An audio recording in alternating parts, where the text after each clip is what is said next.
ఓం నమో వెంకటేశాయ. ఓం నమో వెంకటేశాయ.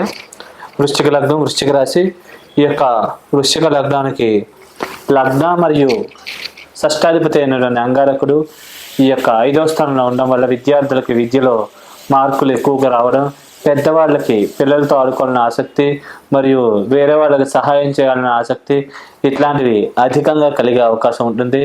అలాగే కోర్టు మరియు న్యాయ సంబంధం విషయాలు అనుకూల ఫలితాలు, తీర్పులు ఇట్లా వచ్చే అవకాశం ఉంటుంది.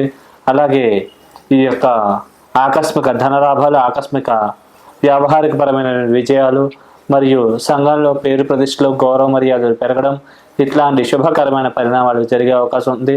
అలాగే లాభాభివృద్ధి మరియు ఈ యొక్క వీసా పాస్పోర్ట్ కోసం ట్రై చేసే వాళ్ళకి తొందరగా వీసా పాస్పోర్ట్ లభ్యం అవడం మరియు తొందరగా విదేశాలకు వెళ్ళి అక్కడ సెటిల్ అవ్వడం ఇట్లాంటి పరిణామాలు అధికంగా ఈ యొక్క వృశ్చిక లగ్నం వాళ్ళకి జరిగే అవకాశం ఉంది. అలాగే ధన మరియు పంచమాధిపతి అయినటువంటి గురు భగవానుడు 7వ ఇంట్లో ఉండడం వల్ల వివాహ ప్రయత్నాలు చేసే వాళ్ళకి 100% ఈ సమయంలో ప్రయత్నిస్తే కనుక వివాహం అయిపోయే అవకాశాలు ఉంటాయి. ధన అభివృద్ధి అవుతుంది. అలాగే దైవికమైన బలం, శక్తి పెంపొందడం వల్ల మరి ఈ యొక్క దైవశక్తి బాగా జాగృతంగా అవడం వల్ల తొందరగా అనుకూలవతమైన భార్య లభించే అవకాశం ఉంది. అలాగే ఆడవాళ్ళు అయితే కనుక అనుకూలుడైన భర్త వాళ్ళకి లభించే అవకాశం ఉంది. కానీ ఈ సమయంలో వివాహం కోసం ప్రయత్నిస్తే ఒక గురువు 1 సంవత్సరం పాటు ఇదే రాశిలో ఉంటారు కాబట్టి తొందరగా వివాహం అయ్యే అవకాశం ఉంటుంది. అలాగే ఈ యొక్క స్టామినా, ఇమ్యూనిటీ బాగా పెంపొందుతుంది మరియు తీసుకునే నిర్ణయాలు సరైన అయ్యే అవకాశం ఉంటుంది. వేరే వాళ్ళు కూడా మీకు సరైన సలహాలు, సూచనలు ఇచ్చి మీ ఉన్నతికి, మీ అభివృద్ధికి బాగా తోడ్పడతారు. అలాగే లాభస్థానాన్ని కూడా ఈ యొక్క గురువు చూడడం వల్ల లాభాభివృద్ధి బాగా అయ్యే అవకాశం ఉంటుంది. అలాగే అన్ని పరాలు కూడా యోగించి లాభించి పరిపూర్ణమైన శుభ పరిణామాలు జరిగే అవకాశం ఉంది. సోదరి వర్గీయుల సహాయ సహకారాలు బాగా లభిస్తాయి. బాగా మాట్లాడగలుగుతారు, సభల్లో బాగా ప్రసంగించగలుగుతారు, అనర్గళంగా ప్రసంగించి 10 మందిని ఆకట్టుకోగలుగుతారు.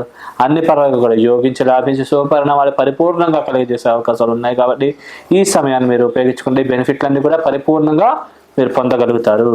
అలాగే ఈ యొక్క లగ్నానికి తృతీయ, చతుర్థాధిపతి అయిన శని 4వ ఇంట్లోనే ఉండడం వల్ల వాహన గండాలకి ప్రమాదాలకు గురయ్యే అవకాశం ఉంది. వృత్తిపరంగా టెన్షన్స్, స్ట్రెస్ లెవెల్స్ అధికంగా ఉన్నాయి. తల్లికి కొద్దిగా అనారోగ్య సూచనలు కనబడుతున్నాయి. భూములు, స్థిరాస్తులు వాటి విషయంలో స్వల్పమైన లిటిగేషన్స్ ఇబ్బందులు క్రియేట్ అయ్యే అవకాశం ఉంది. అప్పుడప్పుడు మాట వల్ల కూడా సమస్యలు, ఇబ్బందులు తలెత్తే అవకాశం ఉంది. టంగ్ స్లిప్ అయ్యి దానివల్ల కూడా సమస్యలు క్రియేట్ చేసుకునే అవకాశం ఉంది. కానీ ఈ విషయాలు అప్రమత్తంగా జాగ్రత్తగా వ్యవహరిస్తే మంచిది. అలాగే 6ను కూడా శని చూడడం వల్ల శత్రురోగ రుణాలు, పీడలు, దృష్టి దోషాలకు అధికంగా గురవడం లాంటి పరిణామాలు జరిగే అవకాశం ఉంది. అలాగే వృత్తిపరంగా టెన్షన్లు, మానసిక ఒత్తిడి, కొద్దిగా ఉద్యోగాలు మారాలని అనిపించడం అలాంటి పరిణామాలు జరిగే అవకాశం ఉంది. మారితే కనుక కొద్దిగా ఇబ్బందులు, సమస్యలు తలెత్తే అవకాశం ఉంది. కాబట్టి ఉద్యోగాలు మారే విషయంలో 1కి 10 సార్లు ఆలోచించి నిర్ణయం తీసుకోవాలండి, లేకపోతే ఇబ్బందులు, సమస్యలు తప్పవు. అలాగే వృశ్చికం మీద కూడా శని యొక్క పాపదృష్టి ఉండడం వల్ల కొద్దిగా టెన్షన్స్, మానసిక ఒత్తిడి అధికంగా ఉంటుంది. అప్పుడప్పుడు స్టామినా, ఇమ్యూనిటీ దెబ్బతింటాం, తీసుకునే నిర్ణయాల తలబాటు, కొద్దిగా ఒత్తిడికి గురవడం, మానసికమైన సంఘర్షణకు గురవడం, కొద్దిగా కొన్నిసార్లు తప్పు నిర్ణయాలు కూడా తీసుకునే అవకాశాలు ఉంటాయి. కాబట్టి ఈ విషయాలు జాగ్రత్తగా వ్యవహరిస్తే అన్ని పనులకు మంచి జరిగే అవకాశం ఉంది. అలాగే 7వ మరియు ఈ లగ్నానికి వ్యయాధిపతి అయిన శుక్ర భగవానుడు ప్రథమార్థంలో కొద్దిగా శత్రురోగ రుణాది పీడలు, అనవసరమైన ఖర్చులు ఇట్లాంటివి క్రియేట్ చేసే అవకాశం ఉంది. ద్వితీయార్థంలో కొద్దిగా స్టామినా, ఇమ్యూనిటీ స్వల్పంగా దెబ్బతీయడం, వివాహం పరంగా స్వల్పంగా ఆలస్యాలు క్రియేట్ చేయడం ఇట్లాంటి పరిణామాలు ఈ యొక్క శుక్రుడు ద్వితీయార్థంలో ఇచ్చే అవకాశం ఉంది. కాబట్టి ఈ విషయాలు అప్రమత్తంగా వ్యవహరిస్తే ఈ దోష ప్రభావం నుంచి బయటపడగలుగుతారు. అలాగే 8వ మరియు లాభాధిపతి అయిన బుధ భగవానుడు కూడా ఈ లగ్నానికి పాపి యోగకారకుడు కాదు కాబట్టి ఈ యొక్క బుధుడు బాగా అశుభకరమైన పరిణామాలని కలుగజేసే అవకాశం ఉంది.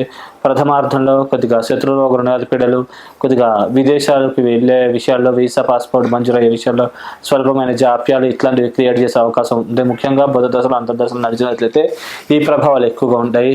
అలాగే ద్వితీయార్థంలో స్వల్పమైన వివాహ ఆటంకాలు మరియు తీసుకునే నిర్ణయాల్లో కొద్దిగా మానసిక ఒత్తిడి, టెన్షన్స్కి అధికంగా గురి చేయడం ఇట్లాంటి పరిణామాలు బుధుడి ద్వారా కలిగే అవకాశాలు ఉంటాయి. అలాగే ఈ లగ్నానికి భాగ్యాధిపతి అయిన చంద్రుడు ఎక్కడ ఉండి అక్కడి నుంచి పరిపూర్ణమైన శుభకరమైన, పరిపూర్ణమైన మంగళకరమైన ఫలితాలని ఇచ్చే అవకాశం ఉంది. అలాగే ముఖ్యంగా రెస్టారెంట్లు, ఫుడ్స్కి సంబంధించిన బిజినెస్లు, నౌకా సంబంధమైన క్రయ విక్రయ లావాదేవీలు ఇట్లాంటి వాటిల్లో ఉన్నవాళ్ళు వాటిల్లో బాగా రాణింపు గుర్తింపు తెచ్చుకోగలుగుతారు. అలాగే మానసికంగా స్ట్రాంగ్గా ఉంటారు. సరైన టైంకి సరైన నిర్ణయం తీసుకొని అన్ని విషయాల్లో కూడా చొచ్చుకుని దూసుకొని ముందుకు వెళ్ళిపోతారు. అన్ని పరాలకు కూడా బాగుంటుంది. అన్ని పరాలకు లాభించి పరిపూర్ణమైన శుభ పరిణామాలే చంద్రుడు ఇచ్చే అవకాశం ఉంది. అలాగే ఈ లగ్నానికి దశమాధిపతి సూర్య భగవానుడు ఈ యొక్క మేషరాశిలో ఉండడం వల్ల కొద్దిగా శత్రురోగ రుణాది పీడలు సూర్యదశల అంతర్దశలు నడిచినట్లయితే కొద్దిగా తక్కువగా ఉంటాయి. ముఖ్యంగా సూర్యదశ నడిచినట్లయితే విదేశ స్థానాన్ని కూడా సూర్యుడు చూడడం వల్ల వీసా, పాస్పోర్ట్ తొందరగా మంజూరయ్యి తొందరగా విదేశాలకు వెళ్ళే అవకాశాలు ఉంటాయి. అలాగే ద్వితీయార్థంలో సూర్యుడు ఈ యొక్క 7వ ఇంట్లోకి రావడం వల్ల ముఖ్యంగా సూర్యదశ అంతర్దశ నడిచినట్లయితే ముఖ్యంగా గురువు కూడా అక్కడ ఉండడం వల్ల వివాహం తొందరగా అయ్యే అవకాశం ఉంటుంది. ఒకవేళ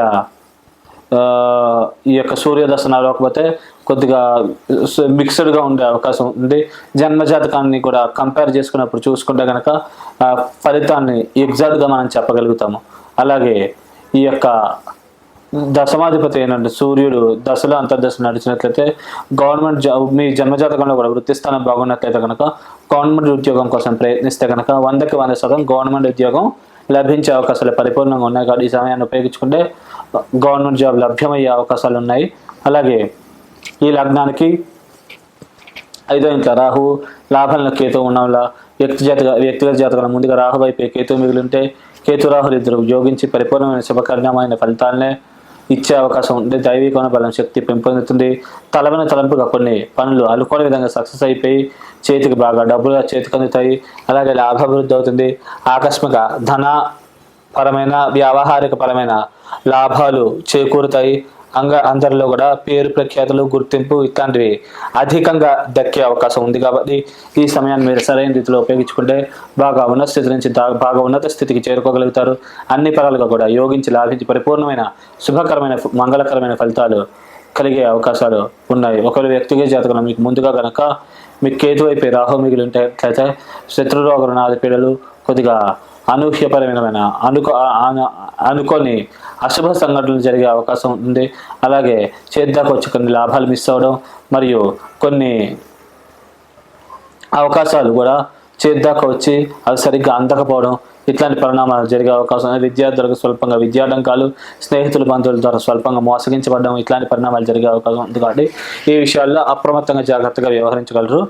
అలాగే దోష ప్రభావం నుంచి పరిపూర్ణంగా బయటపడి మీరు అనుకున్న పనులు సక్సెస్ అవ్వాలనుకుంటే విపరీతంగా విశేషంగా ఆంజనేయ స్వామి ఆరాధన, ఆంజనేయ స్వామికి హనుమాన్ చాలీసా పారాయణ కానీ, హనుమద్ బడబానుల స్తోత్రం పారాయణ చేసుకోవడం కానీ, లేకుంటే మనోజవం మారుతుల్య వేగం జితేంద్రియం బుద్ధిమతాం వరిష్టం వాతాత్మజం వానరయూథ ముఖ్యం శ్రీరామదూతం శిరసా నమామి ఈ మంత్రాన్ని రోజు 11 సార్లు జపించుకొని మీరు బయటికి వెళ్ళినట్లయితే కనుక కార్యసిద్ధి అయ్యి మీరు ఏదైతే అనుకున్నారో ఆ పనులన్నీ కూడా నెరవేరి అన్ని పనులు కూడా శుభాలు చేకూరుతాయి. అలాగే మీకు దోష ప్రభావం నుంచి బయటపడాలనుకుంటే కనుక ఈ యొక్క బొబ్బర్లు కేజీన్నర ప్రమాణంగా శుక్రవారం పూట బ్రాహ్మణులకు ఎవరికైనా కానీ పట్టు వస్త్రంతో బ్రాహ్మణులకు దానంగా ఇచ్చినట్లయితే ఈ దోష ప్రభావం నుంచి పరిపూర్ణంగా బయటపడి మరి అనుకున్న పనులన్నీ కూడా సకాలంలో నెరవేరుతాయి. శుభం.